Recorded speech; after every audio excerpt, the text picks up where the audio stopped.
Well,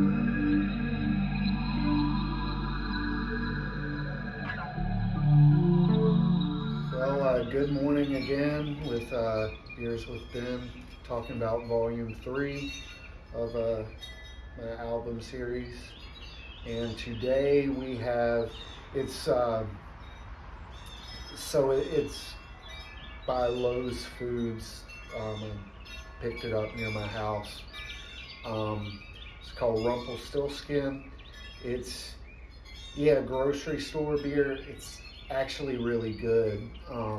It's like German Hefeweizen style. Is pretty much one of my, probably my favorite style of beer.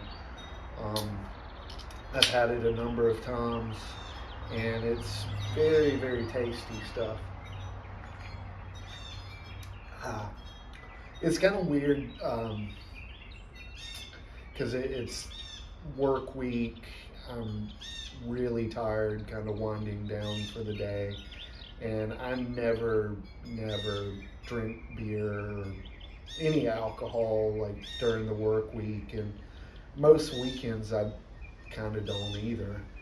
Um, so it's kind of weird, like cracking open a cold one on a weekday, but you know, shooting these videos, and it's kind of a celebration for me, something out of the ordinary. So just throwing that out there so you don't think I'm like some raging alcoholic or something, because I'm definitely not.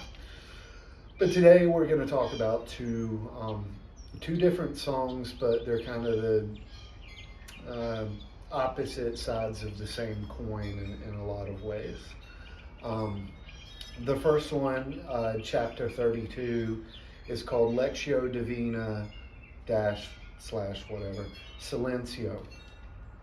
And so in the story, he the protagonist, um, yeah, he's let go by the guards that are, like psychologically trying to break him down and everything. And he goes kind of like to another secluded place. Um, Not exactly in like the prison proper, but I like to think he returns to like that courtyard area, or a place very much like it, um, to sit and just be quiet, to just think and contemplate. Hence the name Lectio Divina. So when I was in college and taking theology courses, um, took this one course one semester. Honestly, hated the class, but you know how it goes. But we talked. It was a class called Prayer Ministry of the Caregiver. wasn't wasn't a fan of the class at all. Um, didn't seem very academic to me, but it was a class that was kind of supposed to. It went into like different forms of Christian prayer and um, formulaic kind of prayers. Most of it, I don't even remember the stuff, to tell you the truth. But one that I do remember was this this monastic kind of discipline that they call Lectio Divina, and it's got like four different parts of it. It's all like Latin words that pretty much are like English words almost, um, like contemplatio. This is basically contemplation. That's like one of the four steps of it. Um, and basically it's very old. Like it, I think goes back to maybe like Saint Origen. So this, what was that, like third, fourth century. Um, I'm pretty sure Saint Augustine, Augustine, however you want to pronounce that, He was he was he practiced it and whatnot. Um, so it's very, very old, but a fairly simple idea of just like you read the Bible, um, and it goes into like the idea that it is like the living Word of God, that it and I don't necessarily think that's word with like a capital W, but like that it is living, and that like I don't know how to explain that, like that it isn't just some dead book, okay? That it still speaks to us today, I guess, is the simplest way of putting it. Um, the idea is that in this like time of prayer, like might actually hear from God. Who'd have thunk it? He might actually, speak to you. And, like I've said before in previous chapters and volumes, that this is not necessarily like an audible voice, but, this inner thought, heartfelt kind of thing, whatever. So, that's kind of the idea behind this song, is that in being in prison, in this weird universe, whatever, that it's parallel to, our modern day history, it's its own entity, own culture, own civilizations existing. But the idea, I wouldn't necessarily think he has a Bible at his disposal while in this prison, but maybe he found one. Who knows? I mean, you could say that like he goes to the courtyard and starts reading or something in silence and stillness, and just because like the silencio portion of the title, well, silencio isn't necessarily one of the four steps, which is like contemplation, meditation. There's like at least two more I can't remember off the top of my head, but I do remember that part of like the prayer process is that you actually still yourself and sit in silence and basically listen for the voice of God, I guess. Because like if you're just incessantly praying, verbally speaking the entire time, then there's no there's very little chance that you're actually going to hear anything. So like I really wanted to put that emphasis in this song as an instrumental track. So when I initially wrote this song, I don't know, probably in the fall of 2019. I mean, I've already mentioned the stuff with the woman, I wanted to marry and everything. But I sat down one morning, I guess, like before I was going to go to bed. And just on a whim decided to pick up my bass and just kind of doodle around on it. And in the process, I made a chord shape that I'm used to on guitar, and didn't strum it or whatever, but just sort of did this arpeggio sort of thing. And I was like, okay, that sounds cool. Then, go to another similar, shape. And, within like a couple of minutes, basically had, the initial, I guess, idea of the song and further developed it mainly on bass. This is like the first and only song I've ever written where the entire idea started on bass, and everything from there was, um, based around what the bass was doing. And to record this song, um, there's there's like two bass tracks. There's kind of like the arpeggiation where I'm playing some low end, but it's trying to focus more on the high end of the bass since I play a 6 string bass. And really trying to get good tonality, and that you can actually hear some of the different notes being played even on the high end.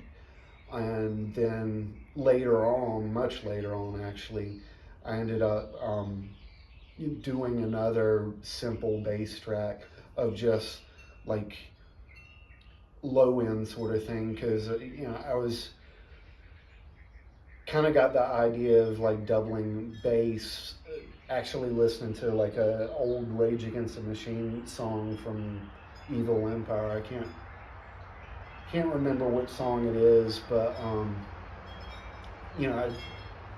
had wondered for years, like, how does it like punch so low in this like couple of verses or whatever, and I realized, oh, to punch that low, he's doubling the bass track, and just hitting like 2 notes, pause, 2 notes, and it's kind of a similar thing of just hitting a really low note, letting it ring out, and then just going through the progression that way so that it gets both like the high end of the bass and the low end.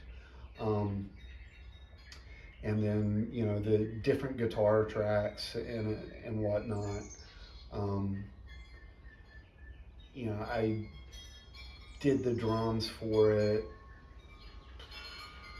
maybe 6 months ago, something like that. Um, and then because of that and having to get everything on the metronome, I ended up having to re-record most of it. I think the only things that I didn't redo um, were like the ethereal, weird background guitar tracks or whatever. I just, like like in other songs, just quantize it so that it fits the metronome, and do some crossfading so it blends together, and it's very reverberated, ethereal, highly modulated guitar tracks anyway, so like it doesn't really affect it. And you say that I'm lazy or whatever, but it really kind of came down to, I didn't want to re-record it because I didn't want to have to just dial in the exact tones all over again. It just seemed like it would be maybe too much of a headache, and so that's just how it came down. And being in when I wrote it on bass, I knew, because like it was putting more emphasis on the bass tracks, I knew that it needed to be an instrumental, that any kind of vocals in this song would probably detract from the bass tracks, and it just seemed to me as a guitar player um, to instead let my fingers do the talking. Um, and so there's me just doing some like kind of blues solos. Had to re-record all those, but when I initially recorded them some 3.5 years ago, or however long it's been, it was a little more difficult, but re-recording it this time, like, it came pretty naturally. you know I did it in segments. I didn't just play it all at once. It is, I guess, what they would call a composite of sorts. It's just me like playing for a couple of measures and then stop. Okay, that track works, and then just going on from there. Um, and I mean, I think I recorded all the solos in 20 or 25 minutes. Like, it didn't take long at all, and it was just me ad-libbing and improvising on it. Just you know just letting it come in the moment. That was honestly very important to me, because like it is meant to be, I don't want to say like a sad song, but it is meant to be like a meditation, or very contemplative in nature. And the reason, for that too, as for like personal meaning, is that this song really represents this point that I've gotten to a number of times in my life, but especially looking back at the time that I wrote it, 3.5 years ago, with the woman I wanted to marry. That like I said a day or two ago, that I had gotten to the place where I there was nothing else to do. Like, I had gotten to, I guess, the dead end, and it was just down to me like having to just hope that God would work things out, and do something, and just me stepping out of the way. And so I found in that process that I became silent in a lot of ways, with my friends concerning the subject, with when I was around her like almost every week for 6 months back, like 5 years ago.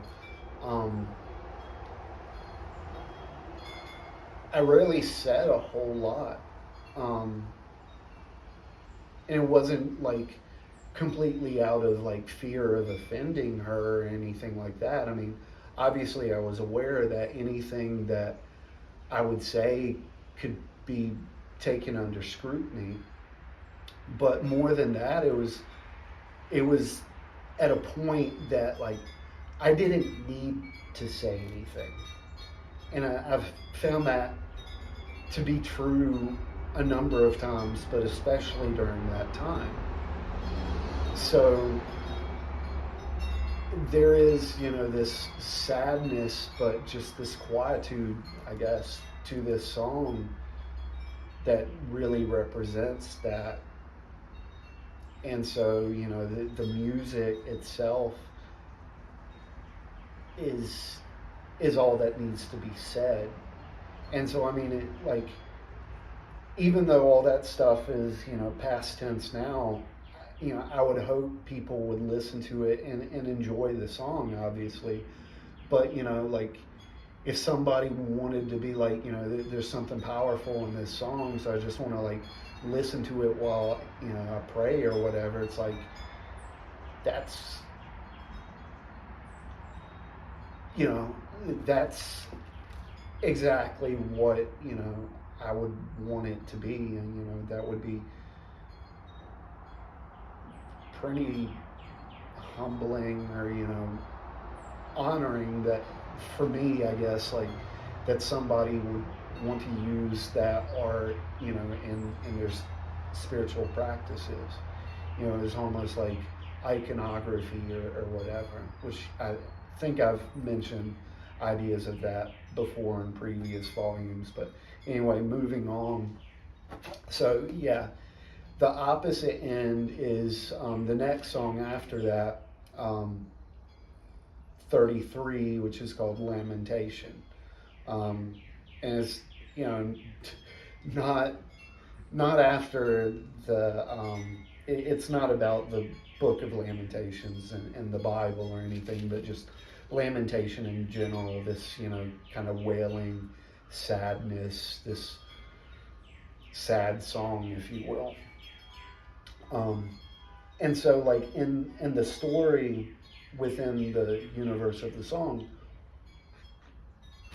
so I forgot to mention, in the process of him going and being in silence and just contemplating and stuff in chapter 32, he comes across some, like, art supplies, like chalks and paints and stuff like that. Just randomly finds art supplies.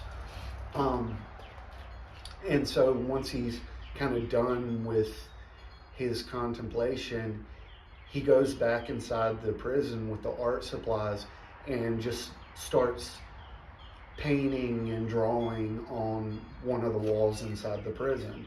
Not asking for permission or anything. He's just expressing himself. And in the process, he just kind of breaks down and starts screaming. And basically, he has the exact opposite reaction from the idea of silence, of just wordless screams and laments. Because, for chapter 32, the cover of the album was originally, I thought, was going to be the artwork for that particular track, but it was just too damn good to just have inside the, like, liner notes booklet or whatever. Once I was, like, done with it, I was like, yeah, this is a cover piece. So, like, in his hand, where he's kneeling and he's sad and looking, it's like this blue piece of chalk in his hand. And so that's that was supposed to signify his finding the chalk, but, like, in the picture that I ended up doing for Lamentation, he's drawn this picture on a wall behind him, and he's just screaming at the air. But I decided, not to just have, like, screaming in this song or whatever, but to actually have, like, spoken word lyrics, to make the whole thing make sense. And so it's like the first verse before he starts screaming. He's basically saying, he's prided himself for his intelligence and his ability to speak and to think in the past, but it doesn't help with any of the grief or the sadness that he has. And even though he's been in this, like, period of silence, it isn't that, like, he doesn't have anything to say. It's just he doesn't have any need to say it, if that makes sense. And so he has created this artwork, and basically says that this act of creation and artistry is to be given to God, but also to deal with the fact that he's dealing with grief and sadness. in being in this place that he's in. And from there, I just start screaming, like there's no words or anything like that. It's just sad laments. And when I initially recorded, I couldn't do it. Um, I did it once I like started doing the drums for this song. I ended up compressing the song and cutting it short by like, I want to say like an entire minute and a half. Um, but so meaning like the screaming portion of the song ends up being like two measures that I want to say two very long measures, but before that it was like five measures. But anyway, I remember I tried to record me just screaming, and I was really pushing my voice, even though like I I, I didn't need to. I wasn't like my voice wasn't tired, or like I hadn't been screaming or doing anything before that, but I just started really trying to push my scream and my yells in the initial recording like 3 years ago. And I ended up like hacking, like just coughing and almost throwing out my voice kind of thing.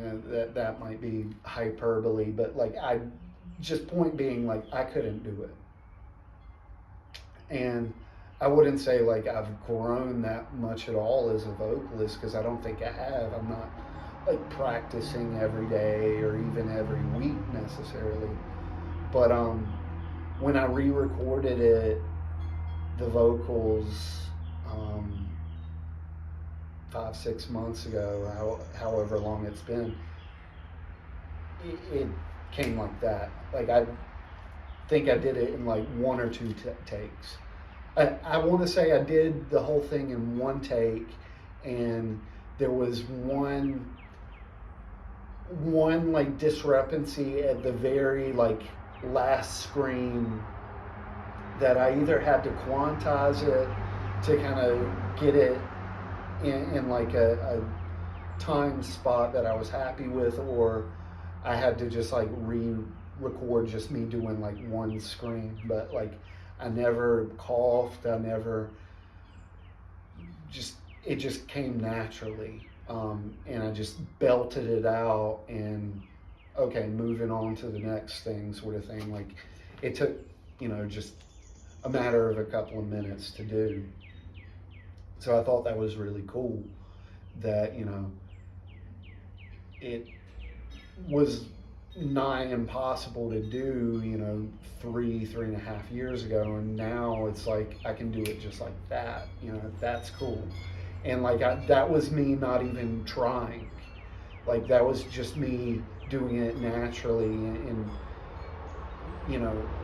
relaxing my body, relaxing my vocal cords, and it's like whatever comes out comes out, and it sounds better and more natural than like when if I was still able to listen back to the original vocals, which I ended up deleting because there's no point in keeping them. But me of just really trying to push my voice too much.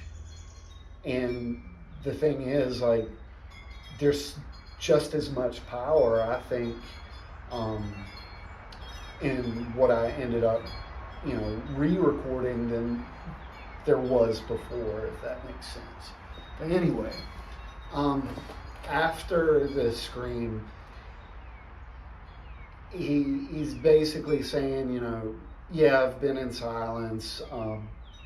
I don't really need to say anything, but if I were to put words to my grief, my grievance, whatever you want to call it, it's, on one side of the spectrum, he realizes that he's getting older. and that he hurts, like he's in actual pain.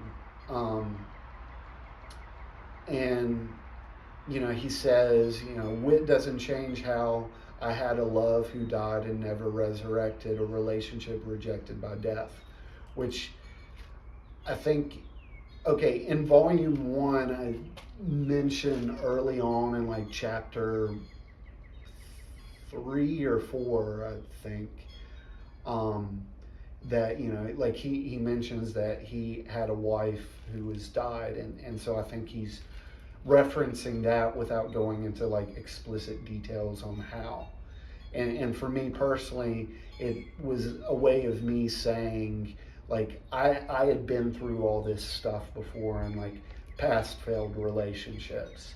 Um, and like, despite that in the past, I had just kept soldiering on, um, never like vocalizing about that heartbreak or whatever, which I guess isn't, exactly true because I've vocalized it plenty in the past. But, in the song, he says, he hasn't really talked much about it at all and hasn't needed to. And then he mentions, the deceased replaced with another donning an eternal bridal gown, which is him referring to Aurora once again, which, for me, the personal meaning is, me referring to the woman I wanted to marry. That, like, she appeared in my life, I had this vision, this dream or whatever of like bridal gowns and stuff like that. And, an illusion, allusion, Allusion, to a font maternal, that it's an allusion to the church, essentially, the bride of Christ. And, he asked, like, where is she now? Asking, where is Aurora once again? He asked it in the song, a couple of days ago. He's asking it again. And it was me asking the same question, what happened to her?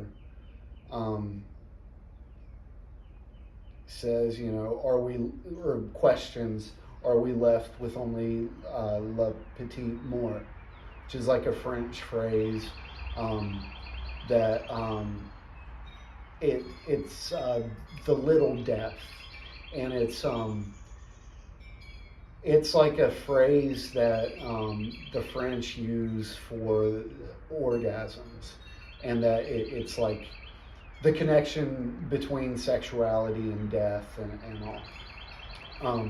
And he says, my opinion, it's her ennui, thus am I forgotten, or was I ever remembered?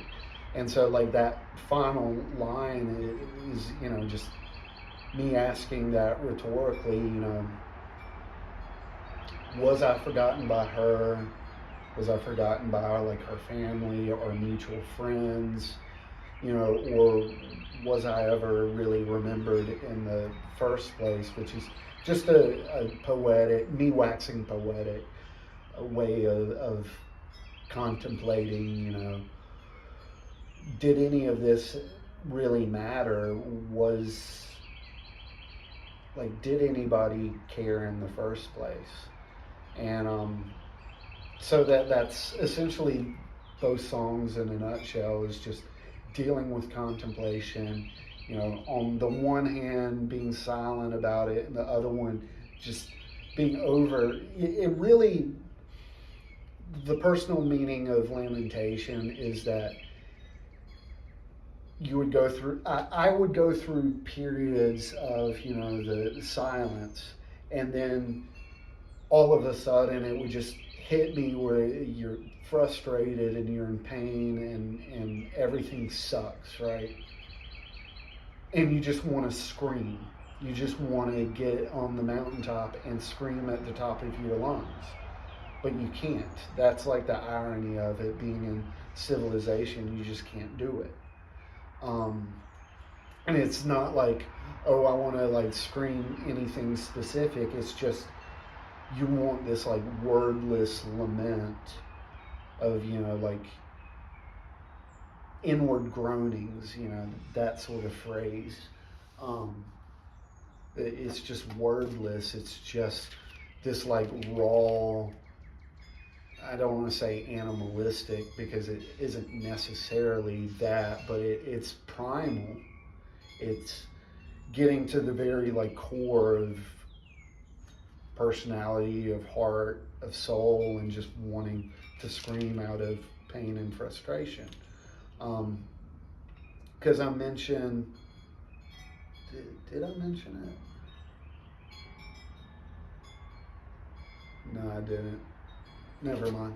But just, yeah, just the idea of like being not just in emotional pain, but like at that point I was in a lot of physical pain as well, like with my neck, and other things came up even later on, like throughout the pandemic and all, that weren't related to anything with COVID, but just like my being, I guess, overactive physically from like my job and everything, and just working out and stuff, like dealing with long-term injuries and stuff like that. So it was me recognizing that like youth had sort of turned its back on me, and I found myself older and just looking at everything around me like it wasn't supposed to be this way, and yet it is, and you just want to scream about it, but you can't. So like you just sort of have to find a way to deal with it, give it up to God, sort of thing. But that is easier said than done. And even when you do, it's like, well, it doesn't really change the fact that I still feel the way that I feel, or that I'm still sad, or still in pain. And I don't really have an answer for that, other than just to say like maybe it's okay to actually allow yourself to want to scream that way. Maybe that's actually a healthy response to pain and to frustration and everything, and not just dwelling on it all the time, of course, but just getting to the place. Because a lot of church culture in the United States is you're not, it's like I know I've been told by people in the past that you're not supposed to have these like negative emotions or whatever, that you've been saved by the grace of God and blood of the Lamb, and you have all this joy inside of you. Yet I mean, some people like John Piper have made the argument that joy is actually the sadness too, that like you can't have one without the other. I don't know if that's true or not, but I like the idea, at least. Never thought I would like anything John Piper had to say, but just saying, like, maybe there's some validity to that that it's impossible to have joy without having some sort of lament or pain, and that it's okay, to feel the way that you do, because we live in a world that it's like you're not supposed to feel any of that stuff. You're supposed to either be happy all the time, or you're supposed to distract yourself to the point that it's like you're just immune to feeling altogether, and neither one of those is healthy. Like, I don't care what anybody says, it's just not. So yeah, I mean, that's that song in a nutshell, and or both songs in a nutshell, and hope you enjoyed both of them, because I'm very proud of both songs, to tell you the truth, especially Lectio Divina. It's I'm very proud of that song, and so cheers to it. And we'll be back tomorrow with the last song from Volume 3.